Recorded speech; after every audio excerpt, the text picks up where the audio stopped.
미국에서 30년 넘게 부부싸움과 이혼 사이의 상관관계를 연구한 그 유명한 가정상담가인 존 가트맨과 졸리 가트맨 박사라는 분이 부부싸움의 첫 3분만 관찰하면 그 부부가 갈라설지 안 갈라설지를 94%의 정확도로 예측을 할 수가 있다 그래요. 자, 그렇다면 싸움 초기에 어떻게 부부싸움을 하는 커플들이 어려움을 겪을까? 자, 몇 해 전 관찰 결과 싸움이 무슨 이유로 누구 때문에 시작되든 시작부터 아내의 목소리가 남편을 향해서 공격적이고 거칠면 대부분이 갈라선다 그러더라고요.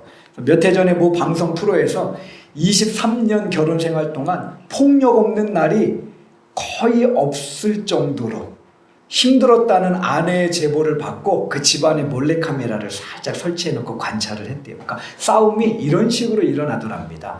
이제 남편이 직장에서 돌아와서 아내에게 묻습니다. 밥은? 그러니까 이 말에 아내는 초장부터 시작부터 격한 음성으로 이렇게 반응을 하더래요. 차려놓은 거 안 보이노? 꼭 코 밑까지 들이대야 처먹나? 이렇게 나오면 그래도 남편은 참는다는 듯 식탁에 혼자 앉아서 꾸역꾸역 밥을 먹다가 물 없나? 합니다. 그러자 아내는 밥 차려줬으면 됐지. 니는 손이 없노? 물까지 대령하란 말이가? 라고 딱 받아치자 순간 남편의 손에 있었던 숟가락이 집어 던져지면서 그릇이 그 부인을 향해서 날아가더라는 거예요. 자, 그러자 남편의 폭력에 힘이 달리는 아내는 악다구니를 쓰며 언어폭력으로 대항했고 이런 식으로 이 부부는 23년 동안 매일같이 싸워서 파국 직전에 놓였다라는 것입니다. 이런 예를 들면서 가트맨 박사 부부는 부부싸움이 극단으로 치닫는 이유는 서로를 대하는 누구 때문에 싸우고 왜 때문에 싸우냐 그게 때문에 극단으로 가는 게 아니라 싸우는 방식 때문에 극단으로 간다라면서 이때 키를 쥐고 있는 건 남편이 아니라 아내라고 이야기합니다. 그래서 아내가 어떻게 반응하느냐에 따라서 3차 대전이 일어날 수도 있고 조용하게 싸움이 마무리될 수도 있다는 거예요. 자, 이유인즉 부부싸움 할 때 왜 여자한테 키가 있냐면 부부싸움 할 때 남자들은요 아내의 목소리가 일단 공격적이고 거칠면 급격히 혈압이 치솟고 맥박과 호흡이 가빠지면서 아드레날린이 치솟는 이성마비 상태에 빠져버린대요. 쉽게 빠진답니다. 자, 이렇게 되면 남편들은 자기가 잘못해 놓고도 그냥 뚜껑이 열려서 폭력적이 된다는 겁니다. 그러니까 참 보면 세상 이렇게 보면 저도 남성이지만 남자들이 더 못됐어요. 여기 있는 남자분들 다 회개하셔야 됩니다.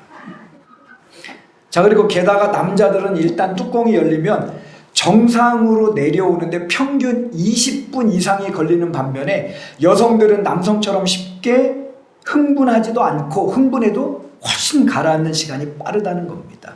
그런지라 아내들은 이런 남성들의 특성을 잘 이해해서 잘잘못을 떠나서 일단 남편이 흥분을 하면 어떻게 대응해야 되냐면 최대한 목소리를 낮춘 부드러운 말로 남편의 분노 에너지를 빼는 함께 따라하겠습니다. 김빼기 작전. 예, 김빼기 작전을 펼쳐야 한다는 거예요. 그러니까 남편이 이런 거죠. 아니 이 여자가 나를 도대체 뭘로 보는 거야? 이러면 여자는 어떻게 해야 돼요? 부드러운 말로 여보 뭘로 보긴요 사랑으로도 안 봐요. 부드럽게 음성을 낮춰. 그렇게 폭발한 남편에게 부드러움으로 다가가면 이내 순항양처럼 온순해지고 이 일이 반복되다 보면 남편이 나중에는 아내에게 길들여져 버린대요. 그래갖고 이렇게 고분고분해진다 그러더라고요. 남편 다루기가 몹시 어려운 것 같지만 실은 아주 단순한 겁니다. 부드러움으로 강함을 꺾고 자신을 낮춤으로 남편을 지배하는 역설이 바로 그거예요. 이처럼 빛나는 지혜를 알아서였을까? 옛 어른들은 뭐라 그랬어요? 지는 게 이기는 거다. 이것이 화목의 지혜임에도 오늘날 많은 부모들은 결혼하는 딸에게 이렇게 가르치죠. 결혼하면 신혼 초부터 남편의 길을 아주 확 꺾어놔 버려야 돼. 그래야 평생 결혼이 순탄하다. 절대 남편에게 지면 안 된다. 그런데 어디 부모들만 그래요. 세상도 수단 방법 가리지 않고 상대를 갖다가 눌러먹고 이겨야 살 길이 열린다라고 가르쳐요. 이런 살벌한 가치관이 난무하는 세상을 김기성 목사님은 이렇게 질타했습니다. 들어보세요. 누구나 용이 되기를 꿈꾸는 세상은 타락한 세상이다. 용 꿈은 우리를 경쟁 속으로 밀어넣고 경쟁은 필연적으로 타자를 경계하게 만든다. 그때 타인은 함께 살아가야 할 이웃이 아니라 짓밟고 이겨야 할 대상이 된다. 오늘 우리가 꾸어야 할 꿈은 용 꿈이 아니다. 그릇된 욕망의 문법에 따라 살던 삶에 작별을 고하고 예수께서 보여주신 새로운 문법에 따라 삶을 재조직해야 한다. 믿음이 깊은 사람들은 자기를 붙들려 하지 않고 늘 타자의 소리에 귀를 기울이고 그의 짐을 나눠지기 위해 몸을 낮춘다. 할렐루야. 참 그냥 글귀만 봐도 참 귀한 말씀이 한국교회 안에서 이렇게 듣기 힘든 말씀이거든요. 자, 문제는 무조건 남들을 이겨야 살 길이 열린다고 닥달하는 속물 가치관이 교회까지 파고들어서 하나님도 무조건 이겨먹는 인생이 되어야 한다고 주장을 해요. 이런 거죠. 때를 쓰던 울고불고 난리를 치던 40일 금식 기도를 하던 수단 방법 가리지 않고 하나님을 이겨야 하나님으로부터 온갖 복들을 쟁취해낼 수 있습니다. 할렐루야. 이렇게 가르치는데 분별력이 있어서 우리 그 교회 성도들은 이런 거에 아멘 안 해요. 왜냐하면 이거는 성경적인 가치관이 아니기 때문에 그래요. 이렇게 설교하면서 근거로 삼는 말씀이 바로 오늘 본문 야복강가에서 일어난 하나님과 야곱 사이의 격렬한 싸움입니다. 이 본문을 많은 설교자들은 이렇게 설교해요.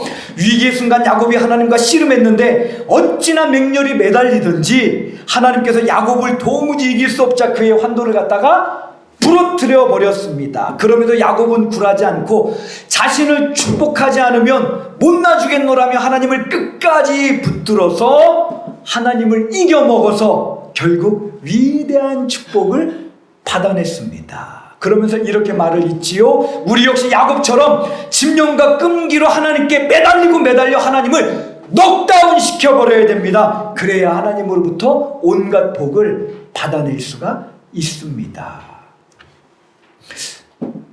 여러분 이게 맞을까요? 틀릴까요?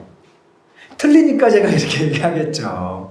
여러분 아들까지 내어주셨기에 아들과 함께 다른 모든 것도 우리에게 주실 거라고 로마서 8장에서 약속하신 하나님의 너그러움과 넉넉함을 무시한 채 서슬퍼런 결기로 하나님을 굴복시켜 복을 쟁취해내자는 주장도 성경적이지 않을 뿐더러 그런 결의를 다지게 하는 본문이 야복에서 일어난 오늘 본문의 사건이다라는 해석도 역시 맞지가 않는다는 거예요. 자, 도리어 본문은 그 반대의 사실을 우리에게 알려줍니다. 하나님을 이겨먹어야 살 길이 열리는 게 아니라 따라하겠습니다. 그분께 두 손 번쩍 들고 항복해야 살 길이 열립니다. 하나님을 이겨먹어야 살 길이 열리는 게 아니라 도리어 하나님 앞에 두 손 들고 항복해야 살 길이 열린다는 겁니다. 왜 그런가 살피면 이래요. 외삼촌 라반의 집에서 20년 넘게 일한 결과 야곱은 부인 넷과 10명이 넘는 자녀는 물론 수많은 가축대를 거느리고 자수성가해서 고향 앞으로 합니다. 근데 그 귀향길에는 20여 년 전에 장자권을 탈취당한 누가요? 형 에서가 칼을 갖다가 퍽퍽 갈면서 기다리고 있었어요. 야곱 이놈 돌아오기만 해봐라. 내가 가만 안 둔다. 이것을 예견한 야곱은 살 방도를 굽니 형에게 줄 뇌물을 두 대로 나눠요. 딱 나눠서 뇌물만이 주고 가족들도 종들도 다 두 대로 나눠서 이렇게 먼저 떠나보냅니다. 뇌물을 통해서 형의 마음을 누그러뜨리고 뭐니 해도 뭐니니까 그래갖고 형 누그러뜨리고 혹시나 형이 그걸로 안 돼서 한 대를 치면 여기를 치면 여기가 도망가고 둘 다 다쳐버리면 다 죽더라도 나는 살아남으려고 먼저 다 보내버려요. 야, 참 진짜 어떻게 사람이 이렇게 야비할 수가 있는지 몰라요. 자, 이런 야곱을 보시면 하나님의 마음은 착잡하신 거예요. 지꾀로만 사는 못되고 한심한 저것이 어떻게 아브라함과 이삭의 뒤를 이어서 믿음의 조상이 될까나. 저거 가만두면 안 되겠다. 이런 생각 끝에 하나님은 집궤로 사는 야곱을 고꾸라뜨리시기 위해 그를 찾아가시는데, 그때 마침 야곱은 야복강가에서 다 떠나보내고 형의 칼에 맞아 죽을지도 모른다는 생각에 막 심란한 상태로 있었어요. 그렇게 칠흑같이 어두운 밤 강가에 홀로 남아 괴로워하는 야곱을 하나님께서 급습하신 겁니다. 자, 하지만 야곱은 자신을 찾아온 하나님을 자기를 암살하려고 형이 보낸 자객이나 강도쯤으로 생각한 것 같아요. 생각해보세요. 밤에 혼자 막 깜깜한 데에 괴로워하는데 누가 막 와서 싸움을 건단 말이에요. 도둑이나 암살범인 줄 알고 그때부터 야곱이 어떻게 해요?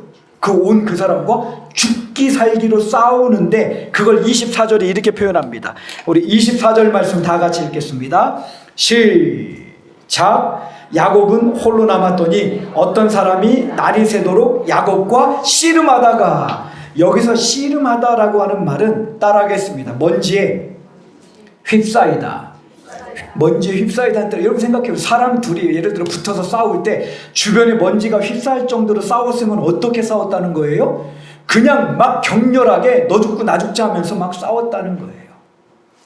자객괴로 사는 못된 야곱을 깨우치려고 하나님께서 찾아오신 것인데, 미련한 야곱은 하나님을 암살범과 강도쯤으로 생각하고 죽자 살자 달려들어서 싸운 거예요. 자, 이 싸움에 대해서 25절은 그 사람이 야곱을 이기지 못했다. 그 말은 야곱에게 하나님이 졌다라는 말이 아니라 당신의 의도도 모른 채 막무가내로 달려드는 야곱을 하나님께서 깨우칠 수가 없었다는 거예요.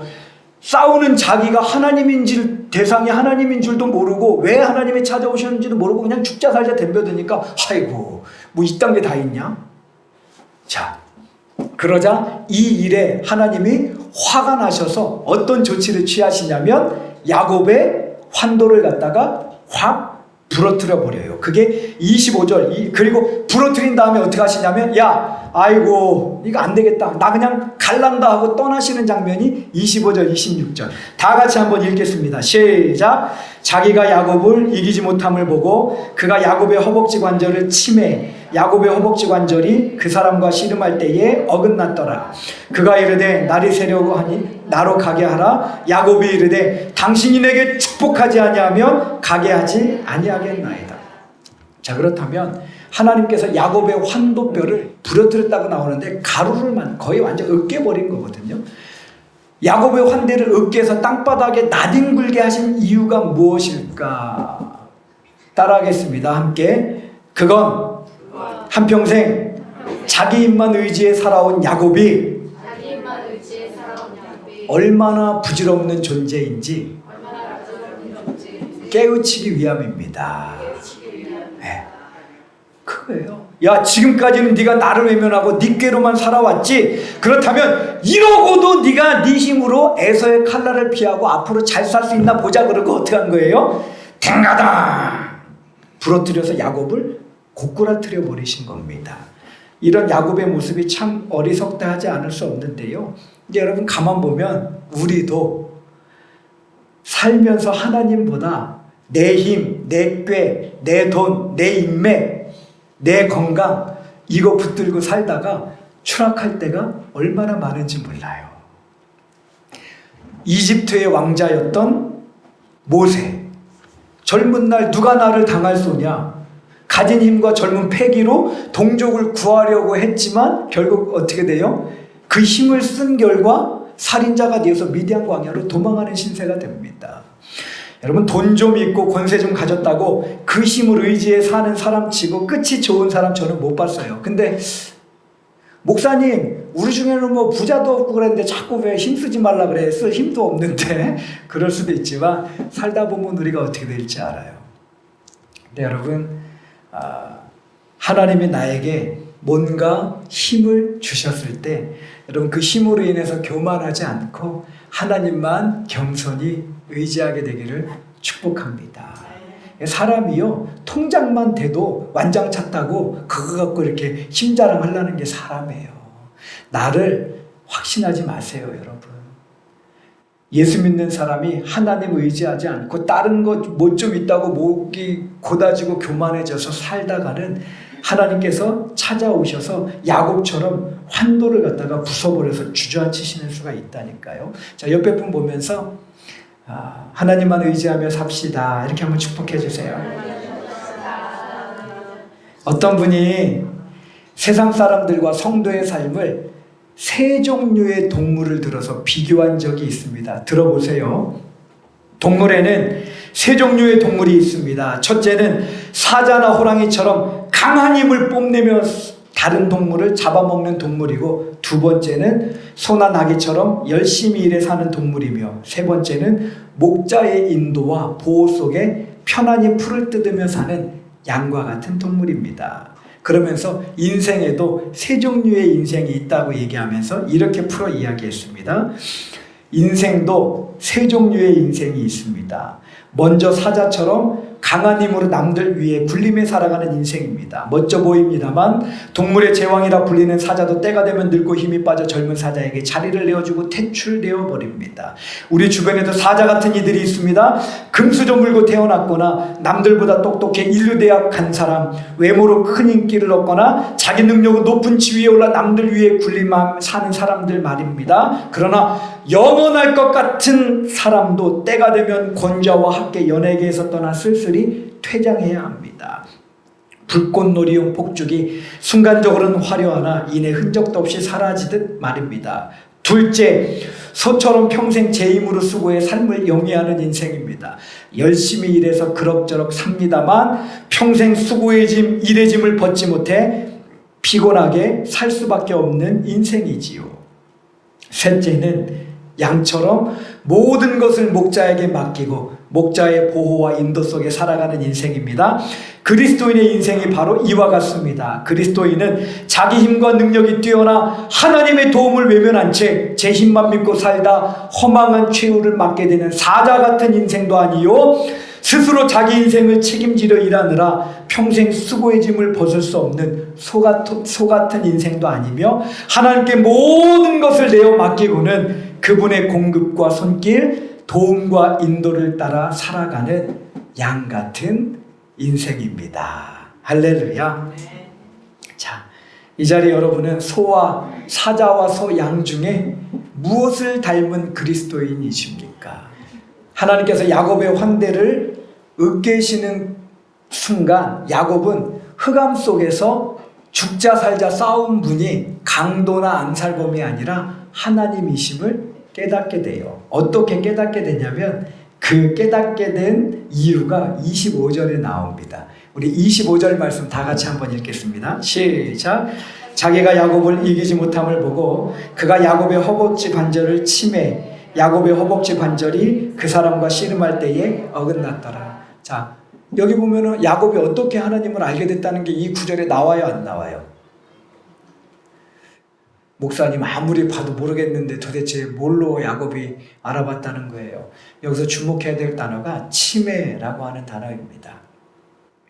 쳤다는 건 어떻게 했다는 거예요? 빠! 그죠? 근데 성경 원문에 보면 이 치매라고 하는 단어가 무슨 뜻이냐면 살짝 손을 갖다 대매, 이런 뜻입니다. 이해가 가세요? 생각해 보세요. 자기와 씨름하던 그 사람이 자기 환도에 살짝 손을 갖다가 댔는데 갑자기 이 엉덩이 뼈가 부러지는데 뼈가 살을 뚫고 나올 정도로 부러져 버렸어요. 여러분, 이게 사람의 힘으로 가능한 일이 아니잖아요. 순간 야곱은 깨닫게 되는 겁니다. 지금 내가 싸운 사람은 강도나 안살범이 아니라 누구다? 나를 깨우치기 위해서 찾아오신 하나님이시다. 자, 근데 문제는 지금부터예요. 하나님께서 환도를 으스러뜨려 자기를 불구로 만드시고는 등을 획 돌려서 떠나시는 겁니다. 그러니까 순간 야곱에겐 이런 두려움이 엄습하죠. 나를 이 지경으로 만들어 놓고 그냥 가시면 나는 어떻게 사나? 하나님을 그냥 보내면 안 되겠구나? 저분을 꽉 잡고는 나를 불쌍히 여겨달라고 애원해야 되겠구나 하는 게 바로 26절입니다. 26절 다 같이 읽겠습니다. 시작. 그가 이르되 날이 세려하니 나로 가게 하라. 야곱이 이르되 당신이 내게 축복하지 아니하면 가게 하지 아니하겠나이다. 이제 이해가 가세요? 이 말씀들이 부러뜨려 놓고 나 몰라 하고 가신다니까 야곱이 안 되겠는 거예요. 그러니까 하나님 나 좀 살려주십시오 하고 매달리는 게 26절 말씀입니다. 야곱이 하나님을 이겨먹은 사건이 아니라 하나님이 야곱을 갖다가 완전히 부숴서 가루로 만들어버린 사건이 바로 오늘 본문의 사건이고, 야곱이 두 손 반짝 들고 하나님 나 좀 살려주십시오 하는 게 바로 오늘 본문의 사건이에요. 자, 이렇게 야곱이 두 손 번쩍 들고 하나님 그냥 가시면 어떡합니까? 나 좀 살려주십시오 하니까 하나님이 뭐라 그러시냐면, 뭐라 그러셔야 돼요? 뭐냐? 살려줄게 하셔야 되는데 27절에 보면 뭐라 그러냐면은 네 이름이 뭐냐? 이렇게 물어보세요. 27절 다 같이 읽겠습니다. 시작. 그 사람이 그에게 이르되 네 이름이 무엇이냐? 그가 이르되 야곱이니라. 생각해보세요. 살려주세요 그랬는데 네 이름이 뭐냐? 그러시는 거예요. 생뚱맞은 질문인데 이 질문을 한 의도가 있어요. 여러분, 야곱이라는 이름의 뜻이 뭐예요? 네, 사기꾼, 속이는 자, 그런 거예요. 그러니까 하나님이 뭐라고 하냐면, 야, 네 이름이 뭐냐? 하나님이 야곱의 이름을 모르셔서 물어보신 게 아니에요. 이건 무슨 말이냐면, 야, 너는 사기꾼이잖아. 너는 속이는 놈이잖아. 지금까지 그렇게 네 방식으로 잘나서 잘 살아왔잖아. 근데 왜 나한테 살려달라 그래? 이렇게 말씀하신 거예요. 근데 이 질문 앞에 야곱이 뭐라 그래요? 하나님, 내 이름은 사기꾼입니다. 뭐라 그러냐면 완전히 항복한 거예요. 지금까지는 제가 속이면서 내 힘으로 내 능력으로 나 잘난 맛에 살아왔는데 하나님 이제 나는 하나님이 없이는 살 수 없는 사람입니다. 하나님 나 좀 도와주십시오. 그게 27절이에요. 완전히 야곱이 하나님 앞에서 두 손 두 발 다 든 거예요. 자, 이렇게 빌어서 하나님 앞에 야곱이 두 손 두 발 다 들고 항복하니까, 하나님을 이겨먹어서 너를 이스라엘이라 그런 게 아니라 두 손 두 발 다 들고 항복하니까 그때 하나님이 뭐라고 말씀하세요? 이제가 너를 야곱이라 부르지 않고 뭐라 그래 그랬다? 이스라엘이라 부를 것이다. 여러분, 이스라엘이란 이름의 뜻이 뭐예요? 거기 뒤에 나오잖아요. 뭐라고 나와요? 하나님과 및 사람들과 겨루어 이겼다. 근데 여러분, 이게 본문의 원래의 뜻은 저런 뜻이 아니에요. 원래 이스라엘이라고 하는 뜻은 따라하겠습니다. 하나님과 더불어 싸우는 자, 하나님이 대신 싸워주는 자, 원래 그런 뜻이에요. 그러니까 기가 막힌 은혜를 주신 거죠. 지금까지 야곱은 사기꾼으로 자기가 자기 인생 책임지면서 자기 꾀 자기 힘대로 살아왔어요. 근데 이제는 안 되겠으니까 하나님 나 살려주십시오 하니까 하나님이 뭐라 그러세요? 이제는 내가 너를 대신해서 네 인생 싸워줄 거야. 무슨 말이냐면 내가 너 책임질 거야, 이런 뜻입니다. 할렐루야. 부모가 자식을 때릴 때, 저도 뭐 하늘이비 때릴 때 진짜 뭐 많이 때리진 않았지만 한 대 이렇게 때려놓고 나면, 그때 때려놓고 그래도 엄마 아빠 잘못했다고 훌쩍거리고 앉아있으면 부모 마음이 어때요? 짠하단 말이에요. 야곱의, 여러분, 환도 부러뜨리는 건 평생 야곱을 불구로 만들어버린 거예요. 그 몸 갖고 어떻게 온전케 삽니까? 이제 그랬는데 또 그래 놓으니까 또 그래 놓고 야곱이 막 또 나 잘못했다고 아버지 살려달라 그러니까 야곱을 보시는 하나님의 마음이 짠하신 거예요. 아이고, 내가 좀 심했나? 아이고야, 그래 이놈아, 이제 내가 너 책임질게. 내가 너 그냥 두지 않을게. 이제는 내가 너 대신 싸워줄 거야. 네 인생은 내 손 안에 있어. 나는 너를 결코 놓지 않을 거야. 물론 그전에도 안 놓으셨지만. 할렐루야. 이 놀라운 은혜의 뜻이 들어있는 게 바로 오늘 본문의 말씀들이에요. 이민 가서 성공에 남부럽지 않게 살던 분이 나이 60에 말기암 판정을 받습니다. 그러자 이분을 아끼는 많은 분들이 찾아와서 병문안을 와서 이렇게 말해요. 사장님 힘내세요. 김 사장 힘내. 주저앉지 마. 근데 이제 이 말에 이제 이분은 고맙습니다 했지만 속으로 이런 생각이 들면서 낙심이 들더래요. 나한테는 말기암에 걸려 죽어가면서 사형 선고받고 죽어가면서 낼 힘이 없는데 와서 힘내라 그러면 도대체 내가 어떡하냐고. 힘이 없는데 힘내라 그러면 어떡하냐고. 그러던 어느 날 목사님이 전도하려고 찾아와서는 이분에게 이렇게 말씀하셨대요. 선생님, 지금까지는 혼자의 힘으로 나름 대단한 삶을 잘 살아오셨습니다. 이미 나서 이 정도 자수성가를 이룰 정도면. 하지만 이제는 도움을 받으셔야 할 때가 되었습니다. 이 말에 그분이 되묻습니다. 도움요? 누구의 도움을요? 의사도 손을 놨는데요. 6개월 남았다는데요. 내가 누구의 도움을 받아요? 이 물음에 목사님은 예수님을 소개하고 이사야 40장 말씀을 읽어주었습니다. 오직 여호와를 앙망하는 자는 새 힘을 얻으리니 독수리가 날개침이 올라감 같을 것이요 다름박질하여도 분비하지 아니하겠고 걸어가도 피곤하지 아니하리로다. 할렐루야. 이 말씀을 전하고 그분의 손을 잡고 간절히 기도하고 돌아갔대요.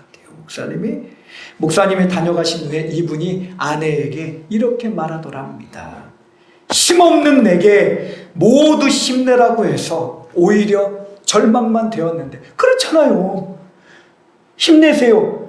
아니 내 힘이 없는데 힘내라는 말이 무슨 도움이 돼요. 근데 목사님이 오셔서 우리의 힘이 되시고 도움이 되시는 하나님을 바라보고 의지하라 그러니 여보 내가 힘이 되어. 힘없는 사람에게 힘내라고 하는 말은 하나마나한 소리예요. 죽어가는 사람에게 죽지 말고 살아나라 말하면 뭐예요? 무슨 소용이 있어 이게.